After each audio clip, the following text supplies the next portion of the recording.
Just in case you're wondering, I am making pork tenderloin with mango ginger sauce from a really great Cuban cookbook that I got for $3 at Half Price Books, which is, I think, my favorite place on the planet.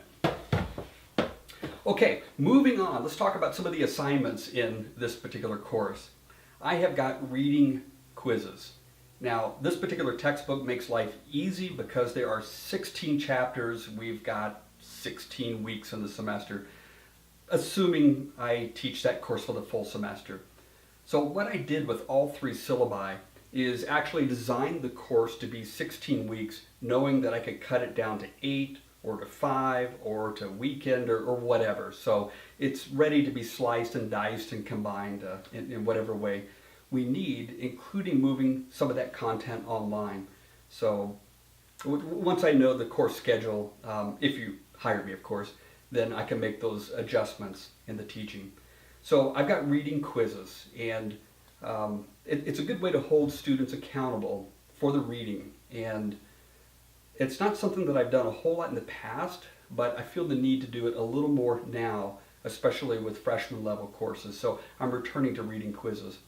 The second category that I have is reflective learning summaries. So what I want students to do is to get really personal with this content and to own it. So they'll read through chapter 2, for example, and then write a paper. It's just a one-page paper, but in that paper I want to see lots of personal pronouns. I want to see them make a lot of connections to the content that's there, but then even suggest ways that they could improve by listing a series of action steps. So there's one of those papers that's due every single time we have a chapter. So that adds up as well. And those should be wonderful resources for them to hang on to and go back and kind of build a larger action plan for improving their professional communication skills over time. Another assignment that I have is what's called a real-world show and tell. Now what I've done is I've divided the textbook into 3 sections, and I have them give a presentation over one of those 3 sections. And I think it's the 3 sections that precede the 4th section, which is more about public speaking. So they get their choice of chapters, and this is a presentation, and it's only 3 minutes long, and I will not grade their delivery skills.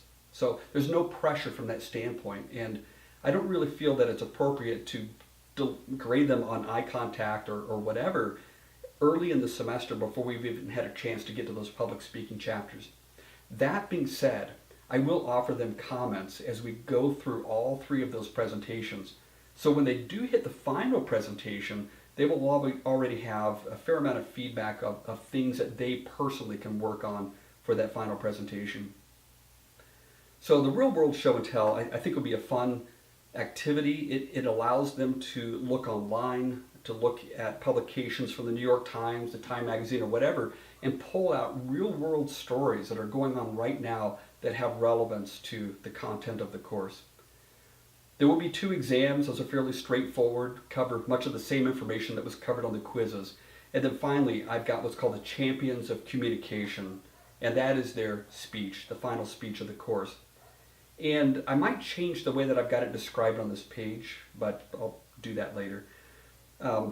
What I think I'll probably do is make it an informative speech that seeks to explain how a particular communicator excelled at persuasion.